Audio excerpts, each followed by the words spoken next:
شروع اللہ کا نام لے کر جو بڑا مہربان نہایت رحم والا ہے۔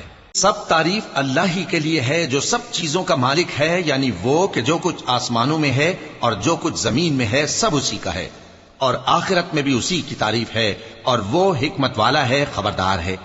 جو کچھ زمین میں داخل ہوتا ہے اور جو اس میں سے نکلتا ہے، اور جو آسمان سے اترتا ہے اور جو اس پر چڑھتا ہے، سب اس کو معلوم ہے، اور وہ مہربان ہے، بخشنے والا ہے۔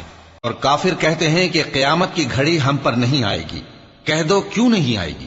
میرے پروردگار کی قسم وہ تم پر ضرور آ کر رہے گی۔ وہ پروردگار غیب کا جاننے والا ہے، ذرہ بھر چیز بھی اس سے پوشیدہ نہیں، نہ آسمانوں میں اور نہ زمین میں، اور کوئی چیز ذرے سے بھی چھوٹی یا بڑی نہیں مگر کتاب روشن میں لکھی ہوئی ہے، اس لیے کہ جو لوگ ایمان لائے اور عمل نیک کرتے رہے ان کو بدلہ دے۔ یہی ہیں جن کے لیے بخشش اور عزت کی روزی ہے، اور جنہوں نے ہماری آیتوں کے بارے میں ہمیں ہرانے کی کوشش کی ان کے لیے سخت درد دینے والے عذاب کی سزا ہے۔